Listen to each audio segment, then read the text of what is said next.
दोस्तों, किसी ने सही कहा है कि आवाज ऊंची हो तो कुछ लोग सुनते हैं, लेकिन अगर बात ऊंची हो तो बहुत सारे लोग सुनते हैं। नमस्कार दोस्तों, Bodhi thinks by YouTube channel में आपका दिल से स्वागत है।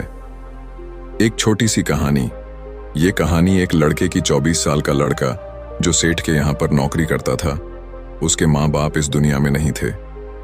जिंदगी बड़ी परेशानी में चल रही थी। वो जाता था, रोजाना पैसे कमा करके घर आता था, खाना बनाता था, खाता था, सो जाता था। एक दिन उसने देखा कि एक बूढ़ा फकीर अपनी पीठ पर 3 ठेले लेके एक शहर से दूसरे शहर की ओर जा रहा था। वह काफी बूढ़े भी थे और काफी देर से वह यूं ही सफर कर रहे थे और आखिरकार कुछ दूर और सफर करने के बाद वह चलते चलते थक कर एक पेड़ के नीचे बैठ गए। तभी उनकी नजर एक नौजवान युवक पर पड़ी जो उसी रास्ते से जा रहा था और वह भी उसी दिशा में जा रहा था जिस दिशा में उन बूढ़े फकीर को जाना था। तभी वह लड़का उन बूढ़े फकीर के पास से होकर गुजरा। इस पर वह फकीर उस लड़के से कहते हैं, सुनो बेटा, क्या तुम मेरी थोड़ी सी मदद कर सकते हो? ये ठेला बहुत भारी है और मैं बूढ़ा हो चुका हूं। मैं ज्यादा समय तक इनका बोझ नहीं उठा सकता और मैं बहुत थक भी चुका हूं। तो क्यों ना तुम मेरे एक ठेले को ले लो और मुझे उस दूसरे गांव तक पहुंचा दो। इसके बदले में मैं तुम्हें 3 स्वर्ण मुद्राएं दूंगा। वह लड़का उन फकीर की सारी बातें सुनता है और उन फकीर से कहता है, कोई बात नहीं बाबा, मैं आपकी मदद करने के लिए तैयार हूं। कहिए आपको कहां जाना है? ऐसा कहकर उस लड़के ने उन फकीर का एक ठेला उठा लिया और अपने कंधे पर ले लिया। तभी उस जवान लड़के को यह एहसास हुआ कि यह ठेला तो सचमुच बहुत भारी है। वह लड़का और फकीर दोनों रास्ते में आगे की ओर बढ़ चले। कुछ दूर आगे चलने के बाद देखते ही देखते वह गांव खत्म होने लगा और अब एक सुनसान रास्ता आगे की ओर जा रहा था। वे दोनों अपने मार्ग में मस्त होकर आगे की ओर बढ़ रहे थे। जब भीड़ से पूरी तरह से अलग हो गए तो वह लड़का उन फकीर से कहता है, बाबा, इस ठेले में आखिर ऐसा क्या रखा है जो ये ठेला इतनी वजन है? इस पर वह फकीर आदमी उस लड़के को जवाब देते हुए कहते हैं, कुछ नहीं बेटा, बस इसमें तांबे के कुछ सिक्के भरे हुए हैं, इसी कारण ये ठेले में बहुत वजन है। उन फकीर की यह बात सुनकर वह लड़का मन ही मन सोचने लगा, लगता है ये बाबा जरूर कोई व्यापारी है, तभी तो इतने सारे तांबे के सिक्के लेकर चल रहे हैं। और फिर तभी उसके मन में एक ख्याल आया कि मुझे क्या करना है। मुझे तो खाली यह ठेला दूसरे गांव तक पहुंचा है, बस इतना ही। जैसे ही उसके मन में यह ख्याल आया, उसने तांबे के सिक्कों का वह ख्याल मन से निकाल दिया और अपनी धुन में मस्त होकर वह आगे की ओर चलने लगा। चलते चलते कुछ और समय बीता और वे दोनों एक नदी के किनारे जा पहुंचे। वह लड़का हट्टा कट्टा था और काफी चुस्त और तंदुरुस्त भी था, इसलिए वह बिना सोचे समझे उस नदी में उतर जाता है, किंतु वह फकीर अब भी किनारे पर ही खड़े थे। इस पर वह लड़का उन फकीर से कहता है, क्या हुआ बाबा, चलिए आइए, हमें यह नदी पार करनी होगी, तभी तो हम उस गांव तक पहुंच पाएंगे। इस पर वह फकीर उस लड़के से कहते हैं, मैं जानता हूं बेटा कि हमें यह नदी पार करनी ही होगी, लेकिन जैसा कि तुम जानते हो मैं अब बूढ़ा हो चुका हूं और 2-2 ठेले लेकर मैं यह नदी पार नहीं कर सकता। कहीं मेरा पांव फिसल गया तो क्या होगा? क्या तुम मेरी एक और गठरी ले सकते हो? मैं तुम्हें इसके बदले भी 3 स्वर्ण मुद्राएं दूंगा। इस पर वह लड़का मुस्कुराते हुए उन फकीर से कहता है, बाबा, आप मुझे शर्मिंदा कर रहे हैं। यदि आप मुझे स्वर्ण मुद्राएं ना भी दें तो भी मैं आपका कार्य अवश्य करूंगा। मैं आपको उस दूसरे गांव तक जरूर पहुंचाऊंगा। इस पर वो फकीर मुस्कुराते हुए उस लड़के से कहते हैं, बेटा, तुम तो बड़े ही भले इंसान लगते हो। इतना कहकर उन्होंने वह दूसरी गठरी भी उस लड़के को थमा दी। उस लड़के ने जब वह दूसरी गठरी अपने कंधे पर रखी तो वह गठरी भी उसे बहुत ज्यादा भारी लगी, लेकिन उसने वहां पर कुछ नहीं कहा। जैसे तैसे उन दोनों ने नदी पार की। नदी पार करने के बाद बातों बातों में ही उस लड़के ने उन फकीर से कहा, बाबा, आखिर इस दूसरी गठरी में क्या है? ये गठरी भी बहुत वजन है। इस पर वह फकीर उस लड़के को जवाब देते हुए कहते हैं, बेटा, इसमें चांदी के सिक्के हैं, इसी कारण यह गठरी भी बहुत वजन है। उन फकीर की यह सारी बातें सुनकर अब उस लड़के का दिमाग तेजी से काम करने लगा था। वह यह सोच रहा था कि एक ठेले में तांबे के सिक्के हैं और दूसरी में चांदी के। ऐसा प्रतीत होता है मानो यह फकीर बाबा कहीं दूर से आ रहे हैं और उन्होंने अपनी सारी जमीन जायदाद बेचकर ये सारे सिक्के इकट्ठे किए हैं, तभी तो वह इतना धन लेकर चल रहे हैं। लेकिन वह लड़का उन फकीर से कुछ नहीं कहता और वे दोनों चुपचाप मार्ग में आगे की ओर बढ़ते चले जाते हैं। कुछ दूर आगे बढ़ने के बाद एक बार फिर एक सुनसान राह आती है। उस सुनसान रास्ते को देखते ही उस लड़के के मन में तरह तरह के विचार उत्पन्न होने लगे। वह यह सोचने लगा, अरे यह तो सुनसान जगह है, अगर मैं यह सिक्के लेकर यहां से भाग जाऊं तो यह फकीर मुझे कब तक दौड़ाएंगे। मुझे नहीं लगता कि मुझे कभी पकड़ पाएंगे और यहां पर कोई है भी नहीं जो इनकी मदद कर पाए। और वैसे भी ये बहुत सारे सिक्के हैं, मैं इनसे एक अच्छी दुकान खरीद सकता हूं, अपना नया व्यापार शुरू कर सकता हूं। और वैसे भी ये बूढ़ा फकीर अब इन पैसों का क्या करेगा, इससे अच्छा तो मैं ही इन्हें रख लेता हूं। वह लड़का यह सब बारे में सोच ही रहा था, तभी अचानक उसे खुद पर आश्चर्य हुआ। अरे मैं यह क्या सोच रहा हूं, यह फकीर बाबा न जाने कहां से आ रहे हैं और क्या खूच करके इन्होंने इतने सारे पैसे इकट्ठा किए होंगे। मुझे इनका फायदा नहीं उठाना चाहिए। नहीं नहीं, मुझे ऐसा नहीं करना चाहिए। उसने कुछ देर के लिए तो अपने मन के विचारों को काबू कर लिया, लेकिन कुछ देर बाद उसके मन के विचार उस पर देखते ही देखते हावी होने लगे। वह लड़का 2 ठेले लेकर उन फकीर के पीछे पीछे चल रहा था और कुछ दूर आगे चलने के बाद एक पहाड़ी आई। इस पर वह फकीर बाबा उस लड़के से कहते हैं, बेटा यह पहाड़ी मैं नहीं चढ़ पाऊंगा, मैं काफी बूढ़ा हो चुका हूं और मेरे घुटनों में भी दर्द रहता है। यदि तुम मेरी तीसरी गठरी भी ले लो तो मैं तुम्हें 3 और स्वर्ण मुद्राएं दूंगा, लेकिन याद रखना इसे कहीं गिराना मत, कहीं ये गठरियां खुल ना जाए। इस पर वह लड़का उन फकीर से कहता है, क्यों बाबा, आखिर इसमें ऐसा क्या है। इस पर वह फकीर उस लड़के से कहते हैं, बेटा इसमें स्वर्ण मुद्राएं हैं। यह सुनकर वह लड़का मन ही मन बहुत प्रसन्न हुआ। उसने चुपचाप वह गठरी भी उन फकीर से ले ली और देखते ही देखते वे दोनों मार्ग में आगे की ओर बढ़ने लगे। अब वह फकीर बिना कोई वजन लिए हुए आराम से पहाड़ की चढ़ाई पर चढ़ रहे थे, किंतु वह नौजवान लड़का जो पीछे था वह वजन के कारण बहुत धीरे धीरे चल पा रहा था। लेकिन जब से उसने सोने का नाम सुना था उसका मन तो छलांग मार रहा था। वह मन ही मन सोच रहा था, अगर मुझे यह सारा धन मिल जाए तो मेरा पूरा जीवन तो आराम से कट जाएगा। वैसे भी यह बाबा तो बूढ़े हो चुके हैं, भला इन्हें इतने पैसों की क्या जरूरत है, इनका जीवन तो वैसे भी कट चुका है। मैं एक काम करता हूं, यह सारे पैसे लेकर यहां से भाग जाता हूं। लड़के के मन में अनगिनत विचार उठ रहे थे। लड़के का मन अब उसकी बुद्धि पर पूरी तरह से हावी हो चुका था और उस लड़के का मन अपनी बात को सही साबित करने के लिए उससे कुछ भी कह रहा था। और तभी उस लड़के के मन में एक और विचार उत्पन्न हुआ और अब की बार वह लड़का यह सोच रहा था, लगता है यह फकीर बाबा कोई चोर है, वरना इनके पास इतनी सारे स्वर्ण मुद्राएं कहां से आएंगे।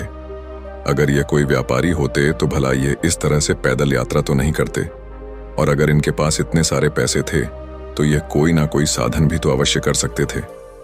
लगता है ये कोई चोर है और चोर से चोरी करने में भला क्या बुराई है। यह सोचता हुआ वह लड़का अब उन फकीर से तेजी से आगे की ओर बढ़ रहा था और देखते देखते वह फकीर से आगे भी निकल चुका था। और वह यह सोच रहा था कि जैसे ही इस पहाड़ की ढलान आएगी मैं 3 गठरियां लेकर भाग जाऊंगा। इससे ये सारे पैसे मेरे हो जाएंगे और मेरी गरीबी भी हमेशा हमेशा के लिए दूर हो जाएगी। मैं जो चाहूंगा मैं वो कर पाऊंगा, मेरे पास बहुत सारा धन होगा। और देखते देखते वह दोनों पहाड़ की चोटी पर पहुंच गए और अब ढलान का रास्ता शुरू होने वाला था। तभी वह लड़का उन फकीर से नजरें बचाकर वह 3 गठरियां लेकर भागता हुआ आगे बढ़ गया। अब उसे अपना शरीर बहुत हल्का महसूस हो रहा था, मानो उसे उन 3 ठेलों का वजन तक न मालूम पड़ रहा हो। काफी दूर दौड़ते दौड़ते किसी तरह से वह अपने आप को बचते बचाते अपने घर पहुंचा। उसकी खुशी का कोई ठिकाना नहीं था। उसने सोचा, क्यों ना मैं जल्दी जल्दी इन गठरियां में से वो सारे पैसे निकाल लूं। यह सोचकर जब उसने गठरियां खोली तो पहली गठरी में उसे लोहे से जंग भरे हुए सिक्के मिले। यह देखकर उसे यकीन नहीं हुआ। इस पर उसने फटाफट दूसरी गठरी भी खोल डाली, उसमें भी उसे लोहे के जंग लगे हुए सिक्के ही निकले। यह सब देखकर वह लड़का बड़ा हैरान था। आखिर यह सब क्या हो रहा है? उन फकीर ने तो मुझसे और ही कुछ कहा था। अब उसने वह सोने वाली गठरी खोली और उसमें भी लोहे के जंग लगे हुए सिक्के ही निकले। यह देखकर वो लड़का बड़ा क्रोधित हुआ। उसने सोचा, उन फकीर ने मुझसे झूठ क्यों कहा? उन्होंने मुझसे ऐसा क्यों कहा कि एक में तांबे के सिक्के हैं, एक में चांदी के और तीसरे में स्वर्ण मुद्राएं हैं। वह यह सब सोच ही रहा था कि तभी उसकी नजर उस थैले में पड़े एक पत्र पर पड़ी। उसने वह पत्र उठाया और उस पत्र में लिखा था, यह पूरा नाटक ईमानदार व्यक्ति की खोज करने के लिए रचा गया है और मैं इस राज्य का राजा हूं।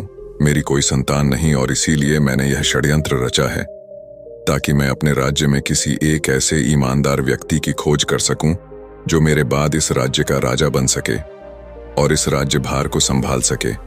और इस राज्य का भार वही संभाल सकता है जो पूरी तरह से ईमानदार हो, जिसके मन में किसी प्रकार का कोई लालच ना हो।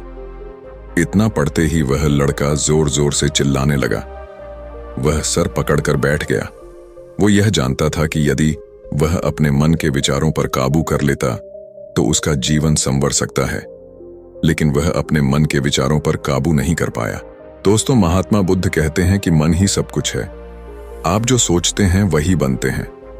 इसलिए आपका सबसे बड़ा दुश्मन भी आपको उतना नुकसान नहीं पहुंचा सकता जितना कि आपके मन के यह अनियंत्रित विचार पहुंचा सकते हैं। महात्मा बुद्ध कहते हैं, अपने भीतर ध्यान से देखो। हमारे भीतर जो विचार चल रहे हैं वही विचार शब्द बनते हैं और शब्द कर्म के रूप में प्रकट होते हैं। बार बार दोहराने पर कर्म बर्ताव में बदलता है और धीरे धीरे समय के साथ बर्ताव चरित्र में परिवर्तित हो जाता है और यही चरित्र हमारे भाग्य का निर्माण भी करता है।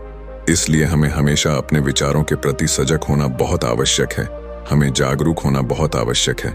हमें यह जानना जरूरी है कि हमारे मन में किस प्रकार के विचार आ रहे हैं। आगे महात्मा बुद्ध कहते हैं कि कमजोरी हमेशा छोटे विचार से शुरू होती है। यह एक बीज के रूप में होती है और यदि इस बीज को नष्ट न किया जाए तो यह छोटा सा विचार बहुत जल्द ही एक विशाल वृक्ष का रूप ले लेता है और हमारी बुद्धि की सोचने और समझने की क्षमता को पूरी तरह से नष्ट कर देता है।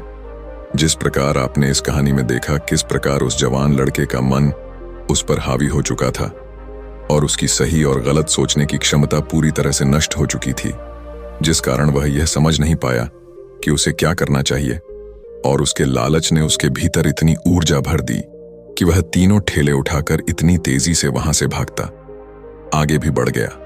इसीलिए जब आपके मन में पहली बार कोई गलत विचार उत्पन्न हो तभी उसे जड़ से उखाड़ देना चाहिए, अन्यथा वह विशाल वृक्ष का रूप लेगा और आपको किसी न किसी गलत राह पर वह ढकेल ही देगा। आप चाहकर भी उसे रोक नहीं पाएंगे। लेकिन अब आपके मन में यह प्रश्न उठ रहा होगा कि हम भला अपने मन के विचारों को कैसे नियंत्रित करें। हमारा मन तो इतना चंचल है, वह इतना शक्तिशाली है कि वह हम पर हावी हो ही जाता है। हम चाहकर भी उस पर नियंत्रण नहीं कर पाते। इसका जवाब में महात्मा बुद्ध हमें दो बातें समझाते हैं। पहली बात, सही इरादा विकसित करो। कई बार आपने देखा होगा कि आपके मन में कुछ और होता है किंतु आप कहते कुछ और है, क्योंकि आपके मन के भीतर जो कुछ बसा है वही आपके मुख से बाहर भी निकल रहा है। लेकिन जब हमसे वह गलती हो जाती है तो उसके बाद हमारा मस्तिष्क अच्छी तरह से काम करना शुरू कर देता है। हमारे सोचने और समझने की क्षमता एक बार फिर से जागृत हो जाती है और ऐसी अवस्था में हमें यह एहसास होता है कि हमसे गलती हो गई है और फिर हमारा मन दुखी हो जाता है। हमारा मन अफसोस से भर जाता है और इस भारीपन और दुख से बचने के लिए महात्मा बुद्ध हमें सही इरादा विकसित करने के लिए कहते हैं। इसके लिए जब भी आप कोई कार्य करने जा रहे हो तो सबसे पहले आपको यह खुद से पूछना चाहिए कि जो कुछ भी मैं करने जा रहा हूं इसके पीछे मेरा इरादा क्या है। क्या मैं दूसरों को दुख पहुंचाना चाहता हूं या दूसरों को नीचा दिखाने जा रहा हूं या मुझे खुद को ऊपर उठाना है। खुद से सवाल कीजिए, खुद को जागृत कीजिए। जब आप इरादों के प्रति सचेत होने लगेंगे, जब आप विचारों के प्रति सजग होने लगेंगे, तभी आपके भीतर सकारात्मक ऊर्जा का प्रवाह होगा। तभी आप सकारात्मक इरादों से जुड़ने लगेंगे और आपके मन के भीतर बसी हुई वह नकारात्मक ऊर्जा और नकारात्मक इरादे दिन ब दिन कम होने लगेंगे। परंतु याद रहे, आपको यह हर रोज करना होगा और आपको यह हमेशा ध्यान रखना होगा कि आपको केवल अच्छा सोचना है। आपके इरादे हमेशा अच्छे होने चाहिए, तभी आप दुख और तकलीफों से बच सकते हैं। अन्यथा आप इसी तरह से दुख और तकलीफों में घिरे ही रहेंगे और आप कभी इससे निकल नहीं पाएंगे। दूसरी बात, मन के प्रति सजगता विकसित करो। जिससे आपका मन देखते देखते शांत होगा और आपके मन के भीतर बसी हुई वह नकारात्मक ऊर्जा, नकारात्मक विचार खत्म होने लगेंगे और आप शांति की ओर आगे बढ़ेंगे। और आपको इसके लिए बस इतना ही करना है कि इस पल में जो कुछ भी हो रहा है, आपकी आंखों के सामने आपके भीतर जो कुछ भी जैसा भी चल रहा है, बस उसे देखते रहना है। अपने मन के अच्छे बुरे विचार, अपनी भावनाएं और अपनी यादों पर बिना प्रतिक्रिया दिए उन्हें केवल देखते रहना है, जिससे आपके मन के सारे विचार देखते ही देखते खत्म होने लगेंगे। आपका मन खाली होने लगेगा और आप नकारात्मक विचारों से न सोच से बच सकते हैं और आप इन दुख और तकलीफों से भी दूर रह सकते हैं।